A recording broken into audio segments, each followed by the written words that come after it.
గురు బ్రహ్మ ప్రేక్షకులకు నమస్కారం అండి. ఈ వీడియోలో 2024 సంవత్సరం ఏప్రిల్ మాసంలో వృషభ రాశిలో జన్మించిన వారికి ఎలా ఉండబోతుందో వివరిస్తాను. శ్రీ దుర్గాదేవి జ్యోతిష్యాలయం. మీరు ఇప్పుడు వరకు ఎక్కడెక్కడో జ్యోతిష్యం చెప్పించుకుని నిరాశ చెంది ఉన్నారా? అయితే ఒక్కసారి ఈ గురువు గారికి ఫోన్ కాల్ చేసి చూడండి. ప్రేమ, పెళ్లి, ఉద్యోగం, రాజకీయం, విదేశీ ప్రయాణం, ధనం నిలకడగా లేకపోవటం, భార్యాభర్తల మధ్య గొడవలు, ఆస్తి తగాదాలు, అప్పుల బాధలు, స్త్రీ పురుషుల ఎలాంటి గుప్త సమస్యలకైనా, ఎటువంటి సమస్యలకైనా ఒక్క రోజులోనే పరిష్కారం చూపుతారు. వీరు ఫోన్ నంబర్ 9542637206. ఇంట్రెస్ట్ ఉన్న వాళ్ళు ఎవరైనా ఏ టైంలోనైనా వీరికి కాల్ చేయవచ్చు.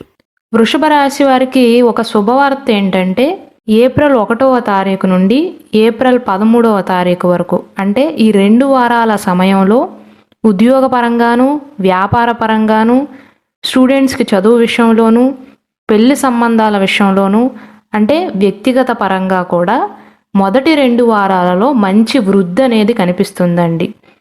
మీ పనికి గుర్తింపు కూడా లభిస్తుంది, ఆదాయం కూడా పెరుగుతుంది. వృషభ రాశి వారు మొదటి 2 వారాలలో బాగా సంపాదించగలుగుతారు. కేవలం మొదటి 2 వారాలు మాత్రమే బాగుంటుంది అని ఎందుకు చెప్తున్నారు అనుకోవచ్చు. 3, 4 వారాలలో కొన్ని అనవసరమైన ఖర్చులు ఉండబోతున్నాయండి. మీలో కోపం అనేది పెరుగుతుంది. వ్యాపార పరంగా కూడా మొదటి 2 వారాలు మాత్రమే వ్యాపారం అనేది బాగా సాగుతుంది. 3వ వారం నుండి పూర్తిగా నెగిటివ్ ఉండదు, కానీ కొన్ని ఆర్థిక నష్టాలు కానీ కొంత వ్యయం కానీ అవ్వవచ్చు. ఎందువలన అంటే సూర్య భగవానుడు ఈ నెల 13వ తేదీ నుండి మీనరాశి నుండి మేషరాశిలోకి వెళ్తాడండి. అంటే ప్రస్తుతం 11వ ఇంట్లో సంచరిస్తున్నాడు. 13వ తారీఖు తర్వాత మేషరాశిలోకి వెళ్తాడు. అంటే 12వ ఇంట్లో సంచారాన్ని కొనసాగిస్తాడు. దాని యొక్క ప్రభావం అనేది ద్వాదశ రాశుల వారిపైన పడుతుంది. అయితే వృషభ రాశి వారిపైన కూడా పడుతుంది. కాబట్టి కెరీర్ పరంగాను, ఉద్యోగ వ్యాపారాల పరంగా, చదువు విషయంలో కూడా కొన్ని మార్పులు అనేవి ఉండబోతున్నాయండి. కొన్ని చేంజెస్ అనేవి ఉండబోతున్నాయి. విద్యార్థులకైతే మొదటి 2 వారాల సమయం అనేది చాలా మంచి సమయంగా చెప్పవచ్చు. పరీక్షల్లో విజయాన్ని సాధిస్తారు. 2వ వారం నుండి చదువుపైన ఆసక్తి ఇంకా పెరుగుతుంది. పరీక్షల్లో మెరుగైన ఫలితాలను సాధిస్తారు. అయితే 4వ వారంలో మాత్రం సహనంగా ఉండటానికి ప్రయత్నించండి. సహనంగా ఉండటంతో పాటుగా మీకు ఒకవేళ ఎగ్జామ్స్ కనుక ఉన్నట్లయితే 4వ వారంలో మెయిన్గా మీకు 24వ తారీఖు తర్వాత నుంచి అండి, 24 తర్వాత నుండి విద్యార్థులు ఎవరైతే పరీక్షలు రాస్తున్నారో ప్రశ్నలను సరిగ్గా అర్థం చేసుకోవటానికి ప్రయత్నించండి. ఎందువలన అంటే ఓవర్ కాన్ఫిడెన్స్ అనేది పెరుగుతుందండి వృషభ రాశి విద్యార్థులలో. దానికి తోడుగా బుధుని యొక్క గోచారం అనేది అనుకూలంగా ఉండదు. కాబట్టి పరీక్షలు రాసేటప్పుడు కొంత గందరగోళానికి గురవుతారు. మీరు చదివిన ప్రశ్నకే ఆన్సర్ తెలియదు అనుకుంటారు. కాబట్టి పరీక్షలు రాసేవారు మాత్రం క్వశ్చన్ని 1కి 2 సార్లు అర్థం చేసుకోవటం మంచిది. 9వ తేదీన వక్రగతుడైన బుధుడు, అంటే రెట్రోగ్రేడ్ ట్రాన్సిషన్లో ఉన్న బుధుడు 10వ ఇల్లు అయినటువంటి కుంభరాశి నుండి 11వ ఇల్లు అయినటువంటి మీనరాశిలోకి వెళ్తాడనమాట. అంటే 10th హౌస్ నుంచి 11th హౌస్కి షిఫ్ట్ అవుతాడు. దాంతోపాటుగా కుజుడు ఏప్రిల్ 23వ తారీఖు వరకు మీ 10th హౌస్లో ఉంటాడు, కుంభరాశిలో సంచరిస్తాడు. 23వ తారీఖు తర్వాత 11th హౌస్లోకి మారతాడు, మీనరాశిలోకి వెళ్తాడు.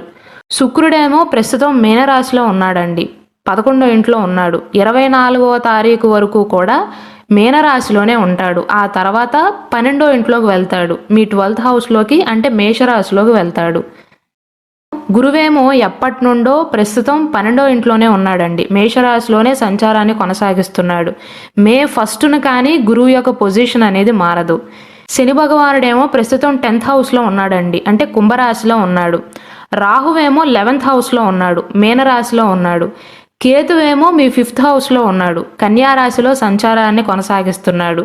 ఈ గోచారాన్ని బట్టి చూసుకున్నట్లయితే వృషభ రాశి వారికి 1 నుండి 13వ తారీఖు వరకు ఒకలా ఉంటుంది, 13వ తారీఖు నుండి మళ్ళీ 24వ తారీఖు వరకు ఒకలా ఉంటుంది, 24 నుండి మళ్ళీ ఏప్రిల్ చివరి వరకు ఇంకొకలా ఉంటుందండి.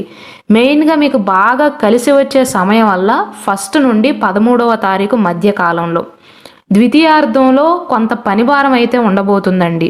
ఉద్యోగస్తులకైనా వ్యాపారస్తులకైనా సరే. అంటే విశ్రాంతి లేని జీవితాన్ని గడుపుతారు. ఆఫీస్లో కూడా మీకు మర్యాద కాస్త తగ్గినట్లుగా అనిపిస్తుంది. స్నేహపూర్వకంగా ఉండే మనుషులు కూడా మీతో పోటీ పడుతూ ఉంటారు.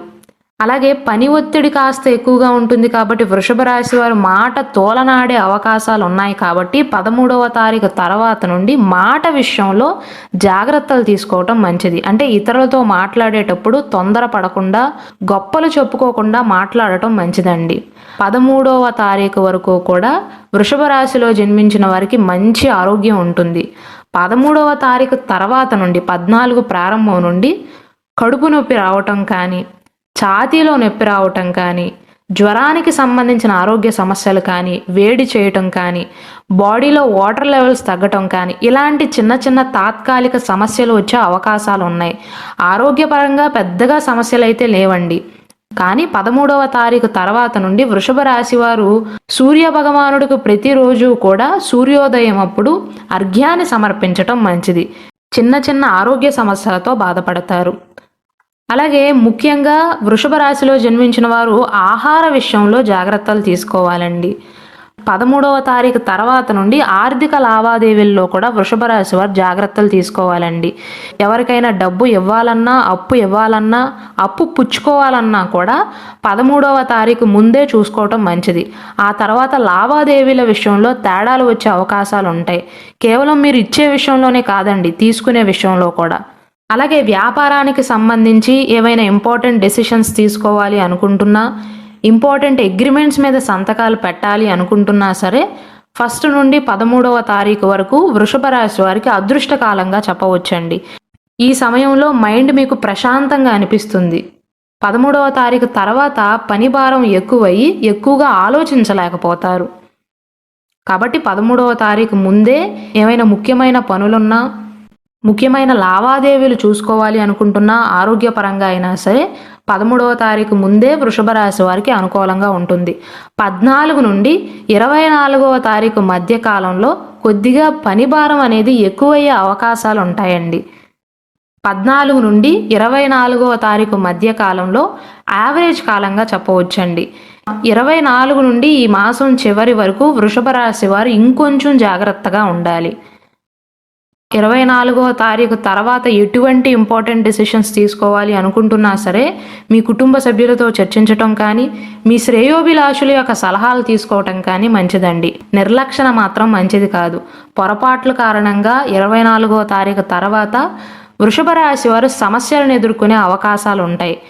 కాబట్టి మొత్తం మీద చూసుకున్నట్లయితే వృషభ రాశి వారు ఏ వృత్తి వ్యాపారాలలో స్థిరపడినా, ఉద్యోగం చేస్తున్నా, వ్యాపారం చేస్తున్నా, పోటీ పరీక్షలకు ప్రిపేర్ అవుతున్నా, గవర్నమెంట్ ఎగ్జామ్స్కి ప్రిపేర్ అవుతున్నా, ప్రైవేట్ ఎగ్జామ్స్కి ప్రిపేర్ అవుతున్నా, పెళ్లి సంబంధాల విషయాల్లో అయినా సరే మొదటి 2 వారాలు మీకు అనుకూలమండి. 13వ తారీఖు నుండి 24వ తారీఖు మధ్యకాలంలో కూడా మీకు అంతంత మాత్రంగానే ఉంటుంది. అంటే యావరేజ్గా ఉంటుందండి. భారీగా నష్టాలైతే ఉండవు. 24వ తారీఖు తర్వాతే కొద్దిగా కఠిన సమయంగా ఉంటుంది. కాబట్టి వృషభ రాశిలో జన్మించిన వారు హనుమాన్ చాలీసాని పఠించటం కానీ, సుదర్శన మహామంత్రాన్ని పఠించటం కానీ, వినటం కానీ చేయండి.